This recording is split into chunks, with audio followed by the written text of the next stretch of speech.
Linear functions. What we're going to look at here is we're going to start and create some pieces, and then we're going to put it all together. The first piece we want to look at is something called your slope. When you're looking at the slope of a line, we're going to note this typically with the letter M. We talk about the slope being the rise over the run. Talking about if we were looking at a line and looking at the change in y over the change in x, this little delta or Greek letter kind of looks like a triangle, means change in. The formula for this is y2 minus y1 over x2 minus x1. Now, it does not matter the order of your values. The main thing is that your ordered pairs are vertically aligned. You can see that, I miswrote that. You can see that the first ordered pair is vertically on top. The second ordered pair is vertically on top. This does not mean that I can mix this up and say y2 minus y1 over x1 minus x2. You can see that, see how these are not the same grouping of ordered pairs. So this would not be equal. Now, using this slope, I just want to kind of lay out all those formulas, and then we're going to have conversation about it as well. When you're looking at all the different slopes, you have 4 options of slopes. That's why we have these graphs right here. The first type of slope you can have is a positive slope. This means that when you read the graph from left to right, just like you read a book, the values are going upward. You can see that that line is a positive incline. Sometimes if you want to think about slope, it's the incline of the line. The other type of slope that you're going to encounter is a negative slope. So that means if I read this line from left to right, it's a line that is going downward. We have 2 other special ones that have very specific names that we're going to use. The next one is when you have a horizontal line, and this is known as zero slope.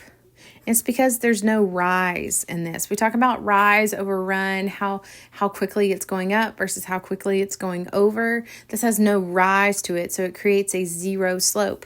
We would have 0 rise and just a number sign here running. Whenever you have a fraction like that, it equates out to 0. The last type of line that we're going to encounter is a vertical line. And with a vertical line, we call this an undefined slope. We say it's undefined because in this case it has no run. It's only moving up and down. It's not moving left and right. And so the rise would be where the numbers are. It would have no run, and we can't divide by 0. So that's why when you enter that in a calculator, it says error or undefined. These are the 4 different kind of slopes you're encountering. That's what your 4 answers are going to look like. They are very specific. We say 0 or undefined. We don't say no slope or doesn't have a slope. We say 0 slope or undefined slope. Now the mechanics on how this works, let's work it in this example here. So I have 2 ordered pairs here. So that means this is an XY value and this is an XY value. It doesn't matter how we number them. I just go in order. Here's the first X and Y, and here's the second X and Y. I want to find the slope of a line that passes through the points. So the fact that I'm finding slope means I'm going to write the formula. Y2 minus Y1 all over X2 minus X1.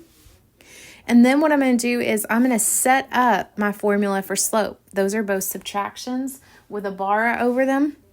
And so I'm going to work through this process. I'm going to fill in the values I've already identified. You can see that I have x1 and y1 already identified here. So I'm going to fill those into the formula. So I have a -2 and a +6. And then I'm going to fill in this other point of x2, y2. So that gives me a 4 and a 1. Now, the reason I wrote in the 2 different colors like that is because I'm just trying to emphasize that you do have a negative from your formula, and in this case, a negative on that value, so you make sure you don't want to confuse that. 4 minus 6 gives you a -2. All over 1 minus -2 gives you a +3. So that means when you're looking at this value here, it reduces down to -2 over 3. We do leave this as an improper fraction, If you're one that struggles with some negatives, you can use your on-screen calculator. I would just enter it just like this into your on-screen calculator. It will give you a value of negative 2/3. If it gives you the decimal, you just want to toggle and change that back to an improper fraction. We're not going to use decimals unless we have to, if it specifically says to round, because we want exact answers. And in the terms of slope, this tells me the rise and the run. And so in this case, it's going down 2 and to the right 3. And we'll look at that here in a minute. Let's do another example. And I want to do this one because it's kind of unique. So I'm going to follow the same process. I want to find the slope of the line that passes through the points. So this is going to be my x1, y1, x2, y2. I'm going to write my formula. I always want to write whatever formula down I'm using. Then I want to set up my formula, and that's so I don't lose those minus signs. And then I'm going to plug in these values. So we'll see y2 was negative 3, y1 was 10, x2 was 1, x1 is 1. I'm going to do my arithmetic on this one, and this gives me negative 13 over 0. Now this goes back. We cannot divide by 0. So if you had plugged this in your calculator, it would give you some kind of error, so you have to know that this is going to be a slope of undefined. Undefined is the final answer. We do not leave that as negative 13 over 0. And so when you're looking at different types of line, this is just the first characteristic or item we're going to be dealing with these linear functions, is identifying the slope. The next thing that we're going to encounter is something known as intercepts. There's two types of intercepts that we're going to deal with. We're going to have the x-intercept. When you're looking for the x-intercept, you're looking where it crosses the x-axis. So if we draw a little quick picture over here. So I have an x and y axis here. We know that this is our x-axis and this is our y-axis. So the x-intercept is where the function is crossing this x-axis. So when a function crosses the x-axis, that means that you're looking at a y value of 0. So in order to find the x-intercept, you're going to set y equal to 0 and solve. So set y equal to 0 and solve.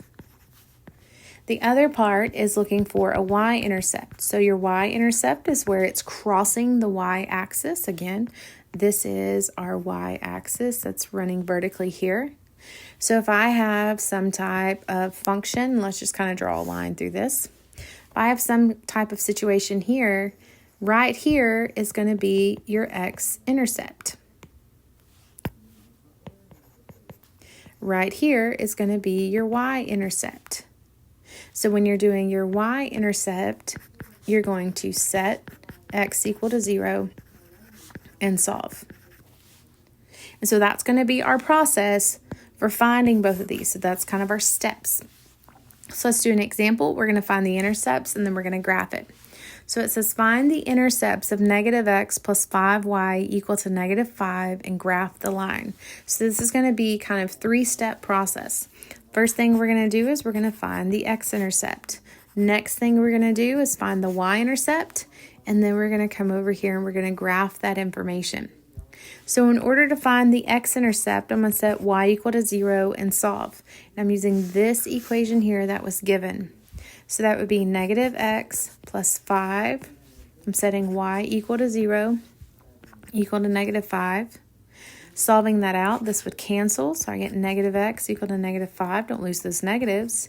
I'd have to divide both sides by negative 1.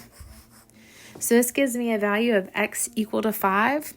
Note, when you are doing x-intercepts, your answer is going to be a number, comma, 0. So that means my answer is 5, comma, 0. So on my graph, I could come over here and 1, 2, 3, 4, 5, and I could put a dot. So then the y-intercept, since I'm looking for y, I'm going to set x equal to 0. So that means I'm going to have a 0 where that x was. So I'll have negative 0 plus 5y equal to negative 5. Negative 0 is just 0.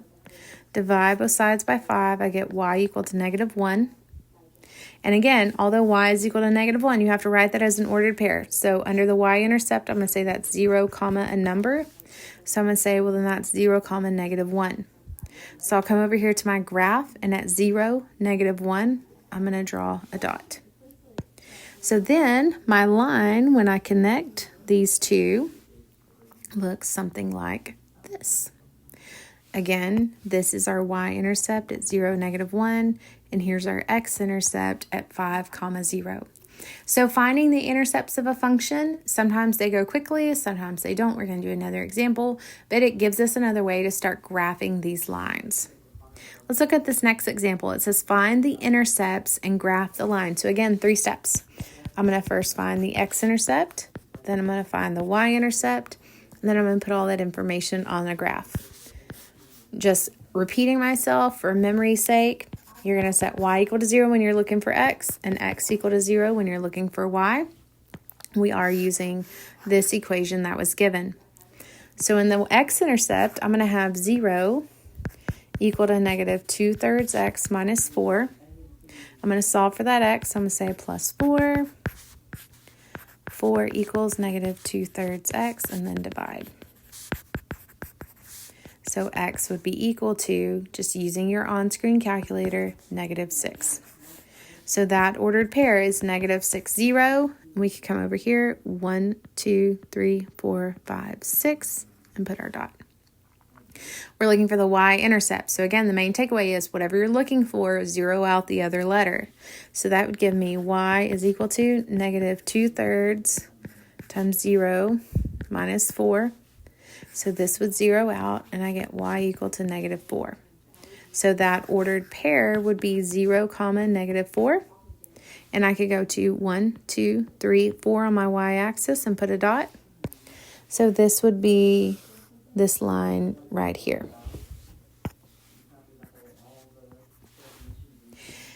You can see that here is my x-intercept at -6, 0, and here's my y-intercept at -4. So just want to we now have our slope, we now have our intercept, so let's start putting this all together and look at it in a more general sense. This brings us into the slope-intercept form of a line. That equation is y equal to mx plus b.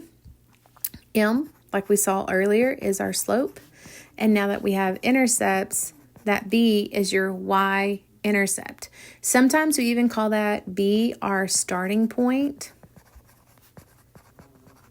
or initial value, just depending on the application of what we're doing. So that means alphabetically, b comes for m. You're going to start with the b, and then you're going to roll into the slope. Also, as a y-intercept, that's going to give you a starting point, and then we will maneuver our slope from there. So let's kind of see what this is going to look like. Whenever you're looking at slope-intercept form, you'll notice that y is always by itself. And so if the problem does not have y by itself, you need to solve for that.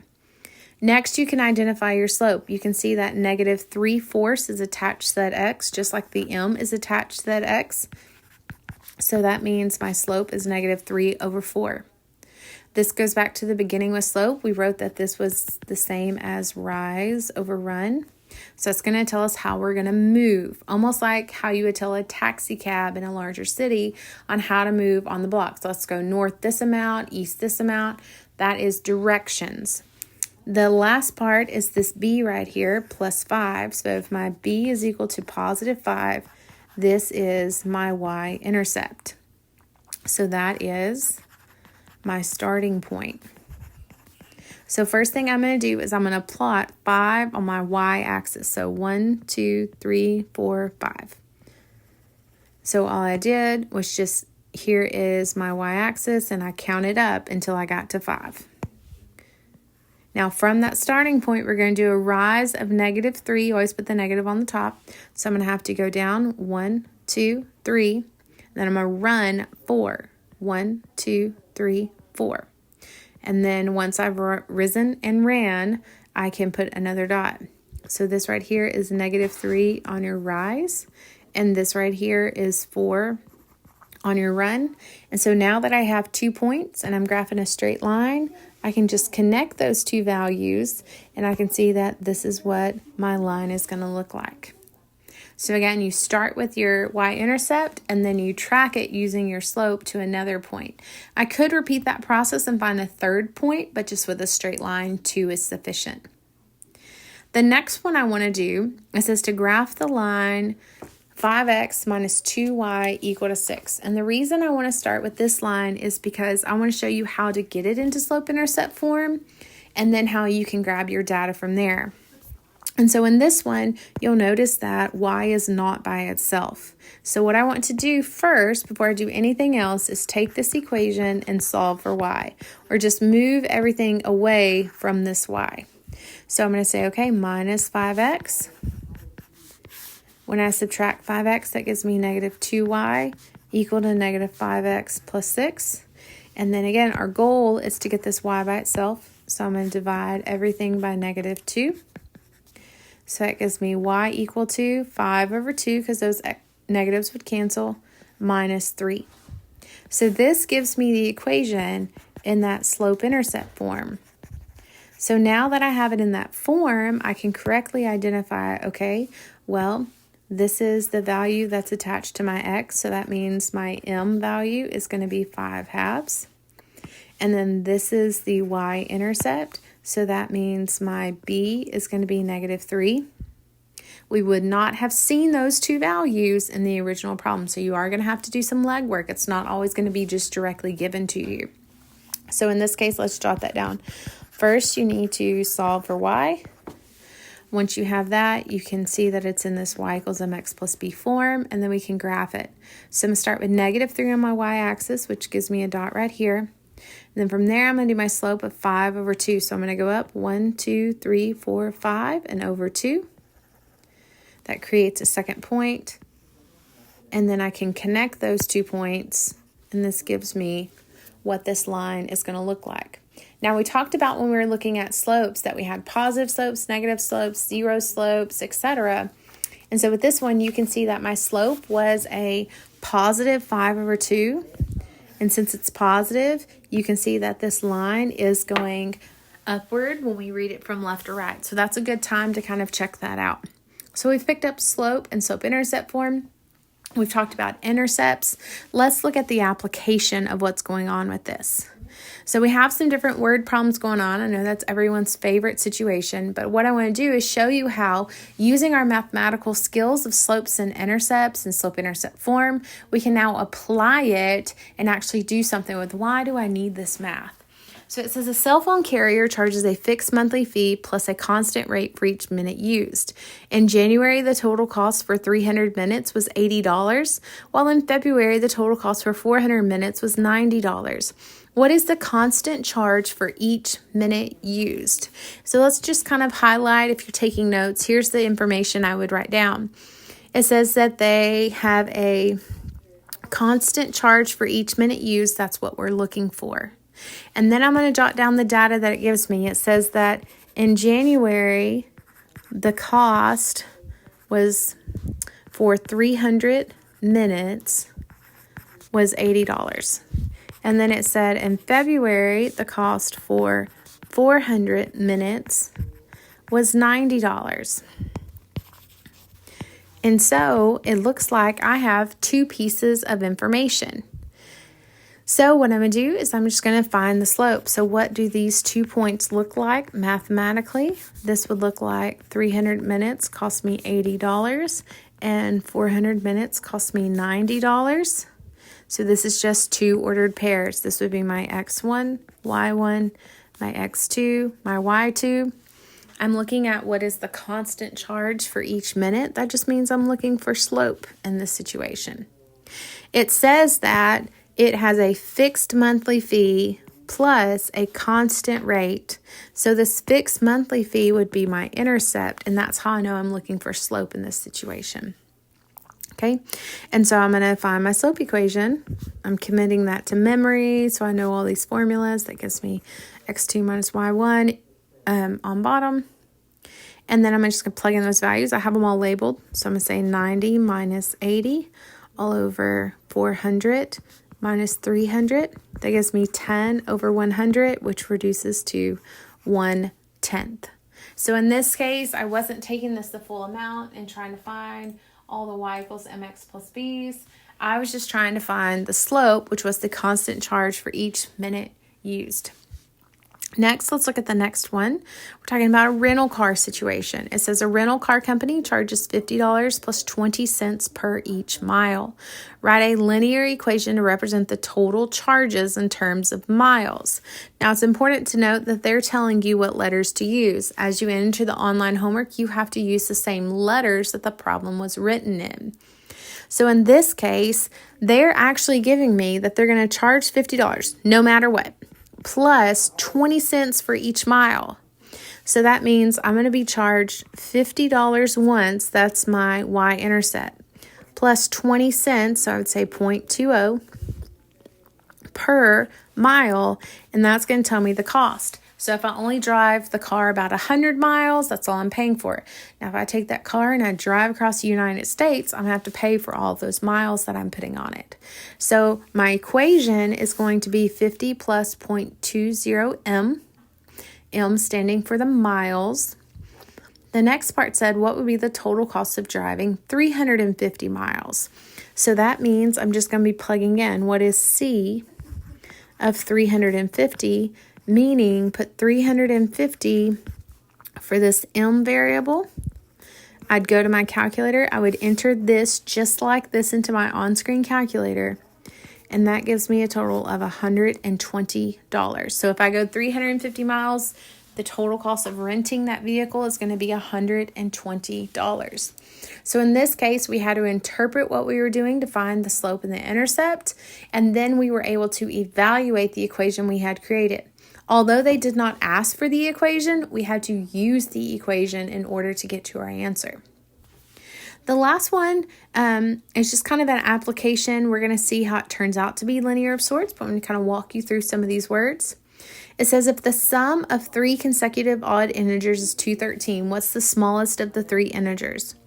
And you're like, what does that have to do with slope, intercept, linear functions? Well, let's kind of talk through this. If the sum, so that means I'm adding things together, of 3 consecutive means in a row, in order. Odd, and then integers means that we're looking at all the positives, all the negatives, and we're looking at whole numbers. So that means -2, -1, 0, 1, 2, and that means going off in both directions. So that means I have 3 things that I'm adding up. They're consecutive odd numbers, so let's call the first one n. The next odd number, so if I went from 1 to 3, I'd have to add 2, so the next one would be 2 away. If I went from 3 to 5, I'd have to have another 2, or from 1 to 5, that would be adding 4. And so I'm going to say whatever n plus 4 is. Again, if need be, think about numbers. This is 1, 3, and 5. So if 1 is n, to get to 3, I would have to add 2. To get from 1 to 5, I'd have to add 4. And so equation-wise, I'm looking at, make that a better 4, n plus n plus 2 plus n plus 4. The total of this, it tells me, is 213.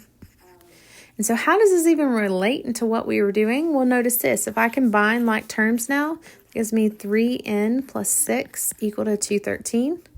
I now have a situation that's linear, and I can solve for that.